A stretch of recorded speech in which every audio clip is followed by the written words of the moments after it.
آج کے شو میں جو رونق بنے ہیں بہت ہی سینئر تجزیہ کار ہیں اور اس کے ساتھ ساتھ فلسفے کے اوپر ان کو اور شاید ساتھ علامہ ڈاکٹر اقبال صاحب کی جو شاعری کے اوپر ان کو بہت ہی عبور حاصل ہے. میری مراد جناب طارق راجپوت جرال صاحب. السلام علیکم. وعلیکم السلام. مزاج گرم. الحمدللہ کا کرم. اللہ کی خوشیاں عطا فرمائے.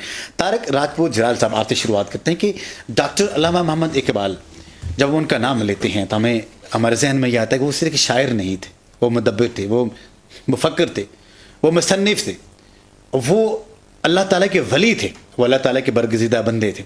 انہوں نے اب شاعری کے ذریعے اپنا پیغام مسلمانوں تک پہنچایا ہے. کیا آج کا جو مسلمان ہے اس پیغام کو اپنے اوپر طاری کیے ہوئے ہے یا نہیں ہے؟ اگر آپ اس پیغام کو اگر آج مسلمانوں نے اگر اویل کیا ہے تو پھر آج یہ تنازلی کیوں, یہ ڈسپیرمنٹس کیوں, یہ یہاں پہ افراتفری کیوں؟ اس کے بعد آپ ذرا روشن. بہت شکریہ جی. پہلے تو اتنے عظیم شخصیت کے حوالے سے آپ نے مجھے موقع دیا, فراہم کیا, مجھے موقع دیا. بہت شکریہ آپ کا, آپ کے چینل کا, آپ کی پوری ٹیم کا. جہاں تک اگر آپ نے ڈاکٹر محمد علامہ اقبال رحمۃ اللہ علیہ کے حوالے سے بات کی, وہ عظیم مفکر جس طرح آپ نے انٹرو میں بتایا, وہ عظیم شاعر, وہ عظیم قانون دان, وہ عظیم انسانوں سے محبت کرنے والا انسان کہ 20ویں صدی کے اندر جس نے اپنی تحریروں سے, اپنے فلسفے سے بر صغیر کے مسلمانوں کے اندر وہ امنگ پیدا کی, وہ تڑپ پیدا کی کہ پھر آپ نے دیکھا کہ دنیا کے اندر پاکستان جو ہے وہ مارز وجود کے اندر آئے. پروفیسر صاحب یہاں پر ایک بات بڑی ضروری ہے بتانا, کیونکہ آپ کے ناظرین کے حوالے سے, کہ علامہ اقبال کو جو ہے وہ ولی گر بھی کہا گیا ہے. ولی گر کے حوالے سے جس نے کسی نے اگر ولی کو دیکھا تو اس نے آپ صلی اللہ علیہ وسلم کے حوالے سے یہ بہت گہری بات جو ہے, بہت سارے لوگ شاید یہ راز جو تھا وہ پوشیدہ تھا کہ علامہ اقبال کو ولی گر کے حوالے سے وہ کہتے ہیں کہ جس نے ولی کو دیکھا اس نے علی کو دیکھا, جس نے علی کو دیکھا اس نے آپ صلی اللہ علیہ وسلم کو دیکھا, جس نے آپ صلی اللہ علیہ وسلم کو دیکھا اس نے رب کائنات کو دیکھا. تو آپ اقبال کا جو رتبہ ہے وہ مرتبے کو آپ سمجھیے گا. اور پھر جس نے آپ نے بات کی, آج بھی پوری دنیا کے اندر 24 آورز کے اندر اگر کوئی مولوی ہے, کوئی طالب علم ہے, کوئی اسٹوڈنٹ ہے, کوئی پروفیسر ہے, کوئی لیکچرار ہے, وہ کسی نہ کسی حوالے سے اقبال کی شاعری کو, نثر کو, فلسفے کو وہ بیان کر رہا ہے.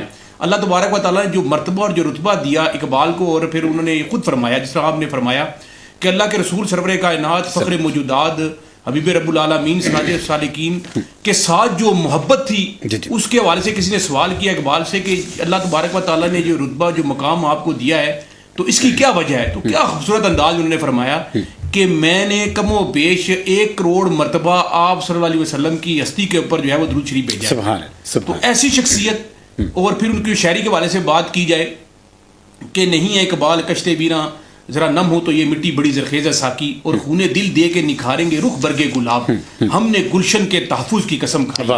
علامہ اقبال کی شاعری جو ہے وہ اس ٹائم بھی اور آج بھی ہمارے لیے مشعل راہ. جناب نے نوجوانوں کے حوالے سے بات کی اور معاشرے کے حوالے سے بات کی. اقبال ڈے تو ہم مناتے ہیں, ہم فلسفے کی تو بات کرتے ہیں, ہم نثر کی تو بات کرتے ہیں. آیا کبھی ہم نے کتابوں میں جا کر ان کا مطالعہ بھی کیا ہے, ان کے فلسفے کو سمجھنے کی کوشش بھی کی ہے؟ اگر آج بھی اگر ہم سمجھیں تو ہمارے لیے بہت کچھ ہے اس میں سیکھنے سکھانے کے حوالے سے. اور علامہ اقبال صرف ہمارے لیے نہیں تھے, جس طرح آپ نے فرمایا جو بھی شخص ان کے حوالے سے, لیکن فارسی کے اندر انہوں نے بہت زیادہ شاعری کی, اور پھر بہت ساری شاعری جو ہے وہ عربی زبان کے اندر ان کی ٹرانسلیٹ کی گئی, اور پھر لوگ آج بھی ان کی چیزوں سے جو ہے وہ سیکھ رہے. بدقسمتی کے ساتھ ہم لوگ, ہمارے جو لیڈر تھے, جو ہمارے ہیرو تھے اقبال کے حوالے سے, جس طرح آپ نے بات کی, ایک دور تھا کہ جب بر صغیر کے مسلمان جو ہیں وہ سخت پریشانی کی حالت میں تھے, کوئی لیڈر ان کو نظر نہیں آ رہا تھا, اور قائد اعظم محمد علی جناح, کیونکہ دونوں علامہ اقبال اور قائد اعظم محمد علی جناح دونوں ممتاز قانون دان بھی تھے, تو کیونکہ یہاں پر جو کانگریس کے حوالے سے میں بات کروں, کانگریسی جو خاص طور پر جو مولوی حضرات تھے, انہوں نے کہا کہ اگر آپ یہ کہتے ہیں کہ اگر کوئی مارز وجود میں پاکستان آئے گا جو کہ لا الہ الا اللہ محمد رسول اللہ کی بنیاد پر قائم ہوگا, تو اگر اللہ تبارک و تعالیٰ نے ایسا جو دینی فریضہ اگر کسی سے لینا ہے تو وہ تو کسی علمی شخصیت سے, کسی مذہبی شخصیت سے لیں گے. تو آپ تو کلین شیپ ہیں, تو ان باتوں سے جو ہے وہ دل گرفتہ ہو کے جو قائد اعظم تھے وہ باہر انگلستان تشریف لے گئے, اور پھر علامہ اقبال نے باقاعدہ ان کو خطوط لکھے, کیونکہ دیکھیں علامہ اقبال کا جو تعلق تھا, وہ جو رتبہ تھا, وہ یہ فرماتے تھے.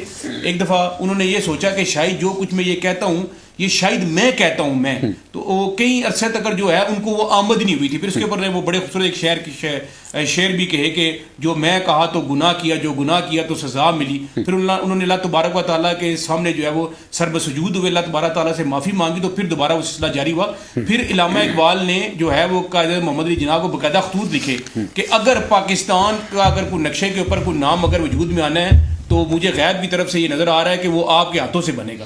تو وہ شخصیت تھی وہ جی. شاندار بات.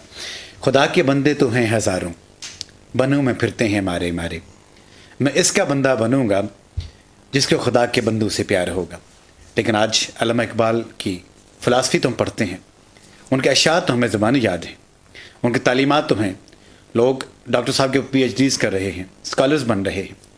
لیکن عملی طور پہ جب ہم دیکھتے ہیں کہ اس چیز کا فقدان پایا جاتا ہے ہماری زندگی میں کہ ان کی تعلیمات ہونے کے باوجود ہم ان کو مان نہیں رہے، ان کی تعلیمات ہونے کے باوجود ہم ان کے عمل نہیں کر رہے، تو کیا یہی ہماری زندگی میں ہمارے آگے نہ بڑھنے کا سبب بنتا ہے؟